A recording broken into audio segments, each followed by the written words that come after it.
VS അച്യുതാനന്ദനെതിരെ capital punishment പരാമർശം ഉണ്ടായി എന്ന CPIM നേതാവ് സുരേഷ് കുറുപ്പിന്റെ പരാമർശം തള്ളി CPIM നേതാവ് ചിന്താ ജെറോം.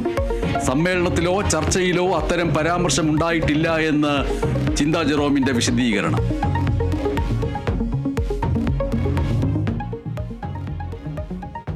പറയുന്ന ക്യാപിറ്റൽ പണിഷ്മെന്റ് എന്ന് പറയുന്ന വാക്ക് ആ സമ്മേളനത്തിൽ പങ്കെടുത്ത ഒരു പ്രതിനിധിയും ചർച്ചയിലോ അല്ലെങ്കിൽ അല്ലാതുള്ള പരാമർശത്തിലോ ഒന്നും അവിടെ ഉന്നയിക്കപ്പെട്ടിട്ടില്ല. അത് വെറും മാധ്യമ സൃഷ്ടി മാത്രമാണ്. വിവാദമായത് സുരേഷ് കുറുപ്പിന്റെ മാതൃഭൂമി പത്രത്തിലെ അനുസ്മരണ ലേഖനം. അധിക്ഷേപം ഉയർത്തിയത് കൊച്ചു പെൺകുട്ടി എന്നായിരുന്നു സുരേഷ് കുറുപ്പിന്റെ വെളിപ്പെടുത്തൽ.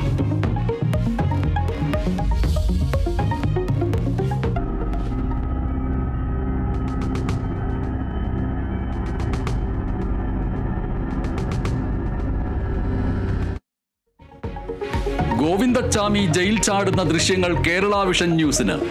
പുറത്തിറങ്ങിയത് സെല്ലിന്റെ താഴ്ഭാഗത്തെ ഇരുമ്പ് കമ്പികൾ മുറിച്ച്. സെല്ലിൽ നിന്ന് പുറത്തിറങ്ങിയത് 1:14. ജയിൽ പരിസരത്തുകൂടി നടക്കുന്നതും ദൃശ്യങ്ങളിൽ കാണാം.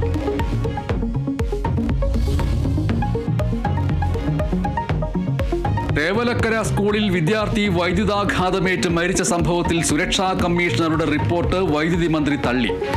റിപ്പോർട്ട് അംഗീകരിക്കാൻ കഴിയില്ല എന്ന് മന്ത്രി കെ കൃഷ്ണൻകുട്ടി. വീഴ്ച വരുത്തിയ ഉദ്യോഗസ്ഥരുടെ പേരെടുത്ത് പറയണം. ഇക്കാര്യത്തിൽ KSEB ചെയർമാന് മന്ത്രി നിർദ്ദേശം നൽകി.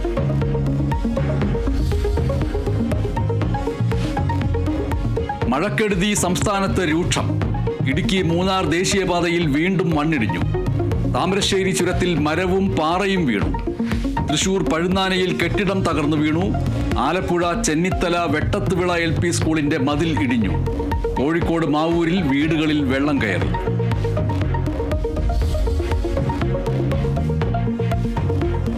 തിരുവനന്തപുരം DCC അധ്യക്ഷന്റെ താൽക്കാലിക ചുമതല N ശക്തന്. നടപടി പാലോട് രവിയുടെ രാജിയെ തുടർന്ന്. തീരുമാനം KPCC അടിയന്തര യോഗത്തിൽ.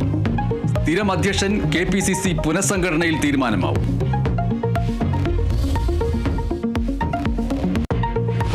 തിരുവനന്തപുരം മൃഗശാലയിൽ കടുവയുടെ ആക്രമണത്തിൽ ജീവനക്കാരന് പരിക്കേറ്റു. ആക്രമണം കടുവയ്ക്ക് വെള്ളം കൊടുക്കുന്നതിനിടെ. Supervisor Ramachandran Thiruvananthapuram medical college ആശുപത്രിയിൽ ചികിത്സയിൽ.